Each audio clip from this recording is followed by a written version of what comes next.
Chapter 6. Marilla Makes Up Her Mind. Get there they did, however, in due season. Mrs. Spencer lived in a big yellow house at White Sands Cove, and she came to the door with surprise and welcome mingled on her benevolent face. "Dear, dear," she exclaimed, "you're the last folks I was looking for today, but I'm real glad to see you. You'll put your horse in? And how are you, Anne?" "I'm as well as can be expected, thank you," said Anne smilelessly. A blight seemed to have descended on her. "I suppose we'll stay a little while to rest the mare," said Marilla, "but I promised Matthew I'd be home early. The fact is, Mrs. Spencer, there's been a queer mistake somewhere, and I've come over to see where it is. We sent word, Matthew and I, for you to bring us a boy from the asylum. We told your brother Robert to tell you we wanted a boy 10 or 11 years old." "Marilla Cuthbert, you don't say so," said Mrs. Spencer in distress. "Why, Robert sent the word down by his daughter Nancy, and she said you wanted a girl. Didn't she, Flora Jane?" appealing to her daughter, who had come out to the steps. "She certainly did, Miss Cuthbert," corroborated Flora Jane earnestly. "I'm dreadfully sorry," said Mrs. Spencer.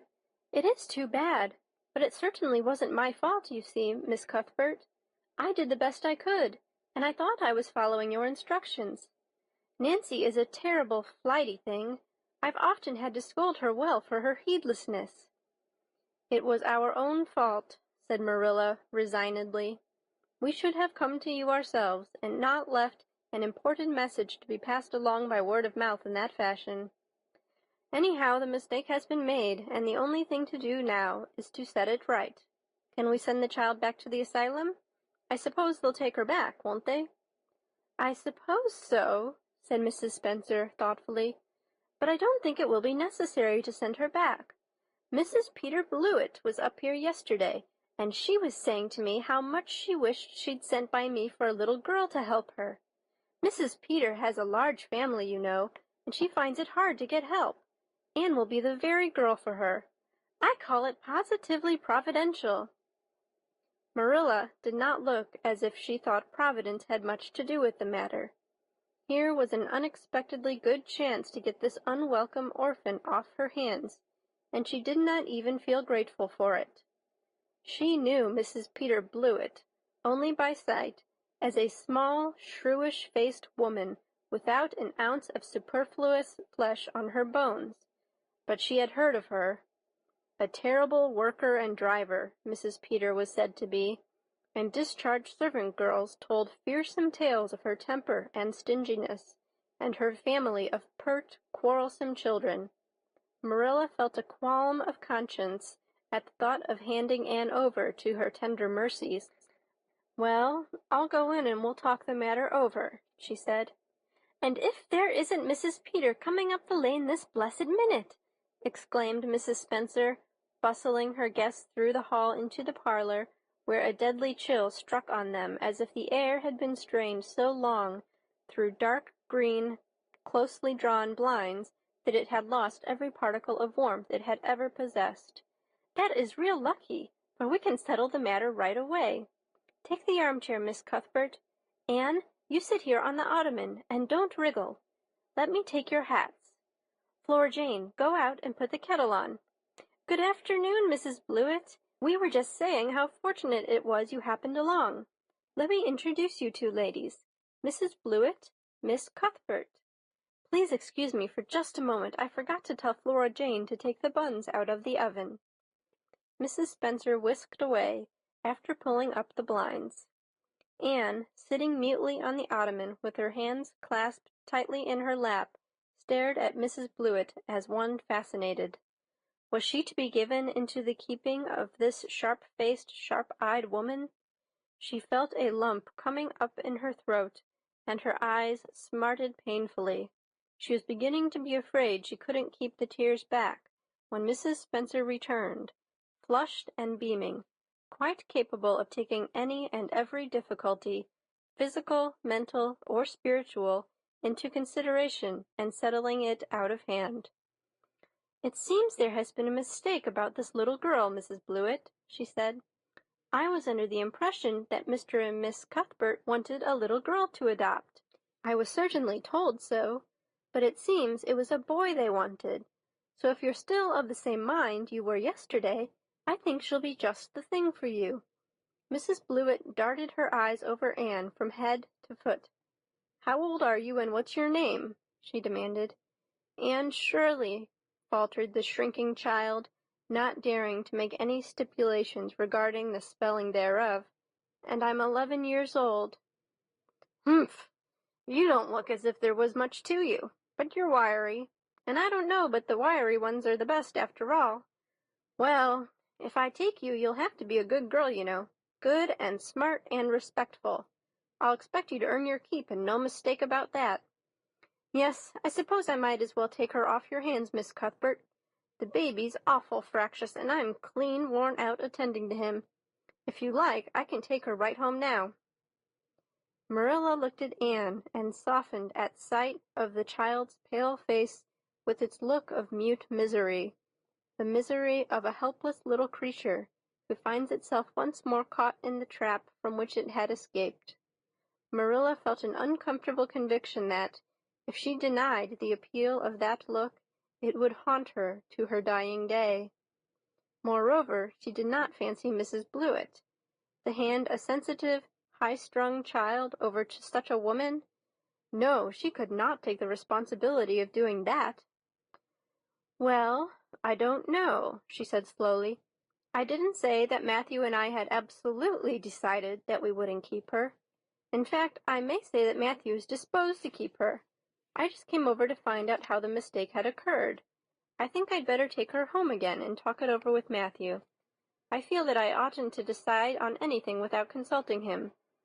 If we make up our mind not to keep her, we'll bring or send her over to you tomorrow night. If we don't, you may know that she is going to stay with us. Will that suit you, Mrs. Blewett?"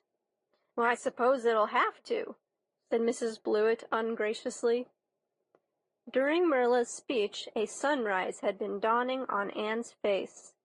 First, the look of despair faded out. Then came a faint flush of hope. Her eyes grew deep and bright as morning stars. The child was quite transfigured, and a moment later, when Mrs. Spencer and Mrs. Blewett went out in quest of a recipe the latter had come to borrow, she sprang up and flew across the room to Marilla. "Oh, Miss Cuthbert, did you really say that perhaps you would let me stay at Green Gables?" she said in a breathless whisper, as if speaking aloud might shatter the glorious possibility. "Did you really say it, or did I only imagine that you did?" "I think you'd better learn to control that imagination of yours, Anne, if you can't distinguish between what is real and what isn't," said Marilla crossly. "Yes, you did hear me say just that and no more. It isn't decided yet, and perhaps we will conclude to let Mrs. Blewett take you after all. She certainly needs you much more than I do." "I'd rather go back to the asylum than go to live with her," said Anne passionately. "She looks exactly like a gimlet." Marilla smothered a smile under the conviction that Anne must be reproved for such a speech. "A little girl like you should be ashamed of talking so about a lady and a stranger," she said severely. "Go back and sit down quietly and hold your tongue and behave as a good girl should." "I'll try to do and be anything you want me if you'll only keep me," said Anne, returning meekly to her ottoman. When they arrived back at Green Gables that evening, Matthew met them in the lane. Marilla from afar had noted him prowling along it and guessed his motive. She was prepared for the relief she read in his face when he saw that she had at least brought Anne back with her. But she said nothing to him relative to the affair until they were both out in the yard behind the barn milking the cows. Then she briefly told him Anne's history and the result of the interview with Mrs. Spencer. "I wouldn't give a dog I liked to that Blewett woman," said Matthew with unusual vim. "I don't fancy her style myself," admitted Marilla, "but it's that or keeping her ourselves, Matthew. And since you seem to want her, I suppose I'm willing, or have to be. I've been thinking over the idea until I've got kind of used to it. It seems a sort of duty. I've never brought up a child, especially a girl, and I dare say I'll make a terrible mess of it. But I'll do my best. So far as I'm concerned, Matthew, she may stay."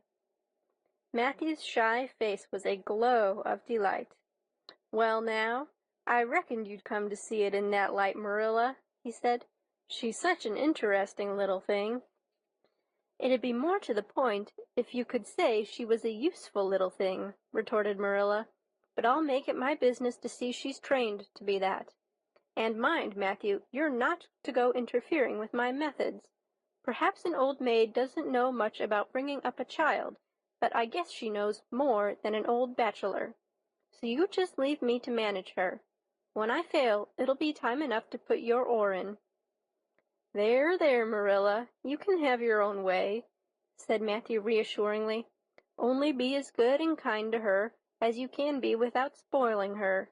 I kind of think she's one of the sort you can do anything with if you only get her to love you."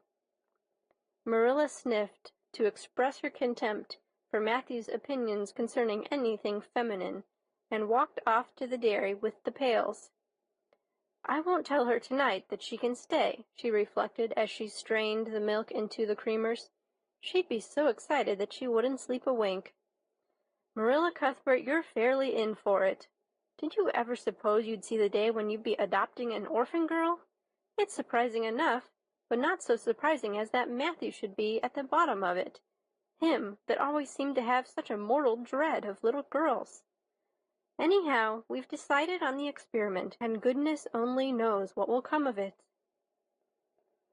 End of chapter 6.